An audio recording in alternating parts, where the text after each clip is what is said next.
Hi, you guys. I'm Sandy, and I'm an alcoholic. I don't know how many of you were here last month, but I was here then giving a 10-minute pitch. So I'm sorry if I bore you. I never knew I had a problem. I thought that the way I was living, lots of drugs, lots of drinking, I thought that was a normal way of life. I thought that's what I was going to be doing the rest of my life. I have a twin brother. He's an outlaw. He's not a real good guy. He's in a motorcycle group.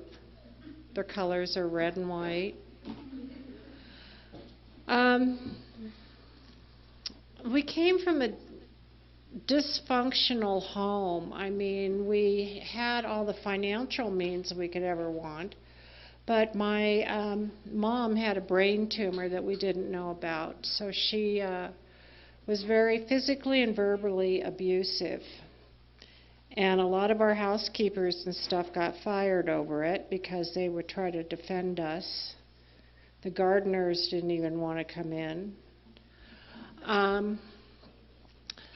So I left home when I was 15. And there my career started, my career of alcoholism and drugs. I had this thing where I wanted to make more money than my mom ever had, so I decided to go out and get 3 jobs, which I did very well with by myself. And I would have these parties that were unbelievable. You know, I lived up in the Hollywood Hills in California, and we'd have parties galore. I'd have my party favors flown in bricks, so that made sure we'd never ran out. And I just thought that's how life was going to be for the rest of my life. All of a sudden one day I was out. I didn't drink that night because I had no intentions of drinking. I was going to be on a TV show the next morning. And I had to be there by 6, so I was going to go out to do some, back then, line dancing was popular. Back then. So I was going out for some free line dancing lessons, and I came home in a blackout. I was driving home in a blackout. I have no idea what even happened. I had 17 cents in my pocket. That's all I know. But I was coming home that night, and I knew I had to be home by 9, and at 8:57, I was turning a corner to where my house was a little too fast. This was up in Santa Clarita. And I turned a corner too fast, and I ran into a fire hydrant, where my main thing was, oh my God, there's water all over my new little white sports car. I was like so pissed off at that when I snapped to for a second. But the media was there, police, fire trucks. There was all this commotion going on, and I didn't know why. You know, here I just ran into a fire hydrant. Well, I found out 3 or 4 days later that when I was being placed, by the way, I went to jail. I was being placed into a one-man cell on a bus, a big black and white bus, and I was in the little cell all by myself, and we were being shipped off to court. Well, I get into court, and my attorney says, Sandy, what did you do? What do you think you did? And I go, well, I ran over a fire hydrant and water got all over my little white sports car. You know, I was still bummed about that. And he goes, no, that's not all you did. He goes, you ran into a group of people and you sheared off the foot of a young lady. Now, see, this was done in a blackout. So if any of you have blackouts and you're planning on going back out, that's a yet for you. I never thought it would happen to me. I hadn't even had a parking ticket. And I just wanted to let you know that it changed my world.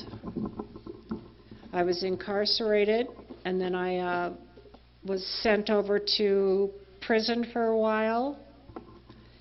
And I was there for several months, and then I was finally sent back to the jail, where I went back to court handcuffed and shackled in a little one-man cell.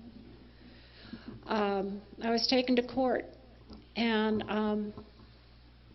I remember there was a man in the courtroom that I didn't know, but I had heard about him. His name was Jay Goldstein. He was one of us, but he died in court one day.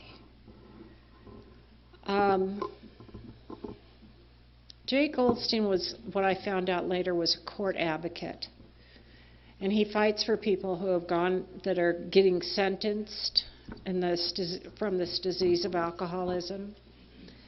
And I remember him saying to the judge, he goes, "Your Honor, she's not a bad person. She's a sick person. And how am I going to learn about this disease of alcoholism if I'm incarcerated and I don't know how to find out about it?" He goes, "I've got a bed waiting for her in a sober living." And the judge at that time said, "You know what, Mr. Goldstein, I'm going to take a chance on her. You pick her up in the morning at the jail, and I will release her to you, and you can take her to the sober living." He goes, "Where I'm going to sentence you, Sandi, for a year.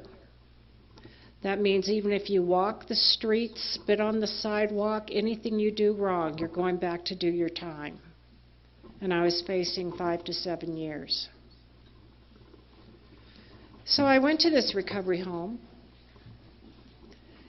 and it was one of those big two-story craftsman homes in Pasadena, California, and I was greeted by the most wonderful-looking women. You know, they were all smiling.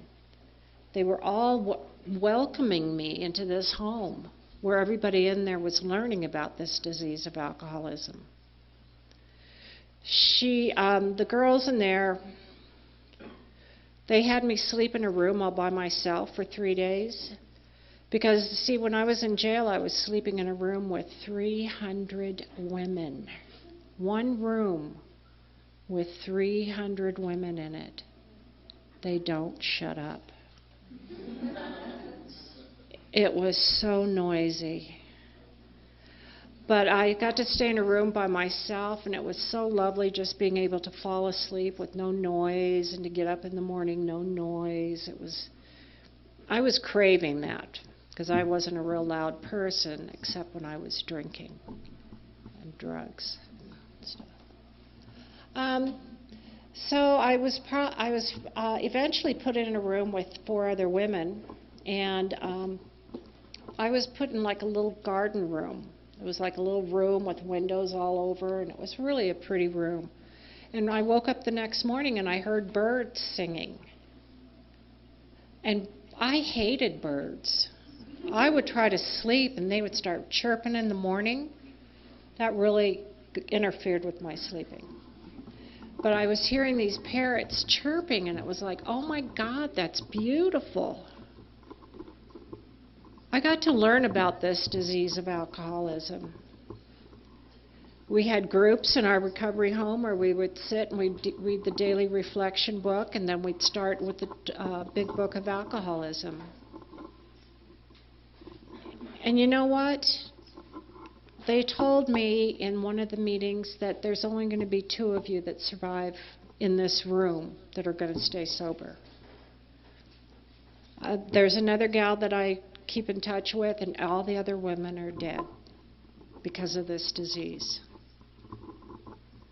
You really have to hang on to the seat of your pants. You really do. And I mean this sincerely. Even since I've lived up here for the last 2 years, I've seen so many young people die. They go out just for the evening and they don't come back. We had 5 guys die about 3 months ago in 1 week. This is a serious disease, and I'm looking at each one of you because this is very serious. You see how you're feeling now? You feel good, or at least better than you did when you woke up with the hangover or nodding out or something. You can feel this way the rest of your life just by coming to these meetings, by not picking up a drink or a needle or a straw or anything. And that's all it takes, a little bit of, I call it willpower, but my husband says it's God. But, you know, this disease is cunning, baffling, and powerful. And all you have to do, it's a one day at a job kind of deal. One day at a time. If you stay one day at a time and don't pick up, and say that the next day, one day at a time, you'll find yourself that you're sober. I wasn't planning on staying. I sat down on my bed in the sober living home, and one day I was talking to a girlfriend, and she was talking about this great bottle of wine that I loved, and I got off the phone with her, and I sat down on my bed, and I went, oh my God, this disease picks up right where it left off. So you're here because you had a bad experience. You go back out there, it's going to be worse. You might not make it back. And that's a fact. So I'm just going to say that we have a lot of fun in sobriety. When I was in California, we had the musicians' picnic down in Malibu. It was just so much fun. God, just think of all the fun stuff I've done in sobriety. But then I do have a couple years. So, all righty. Well, I'm going to pass with that. So please stay. Thank you.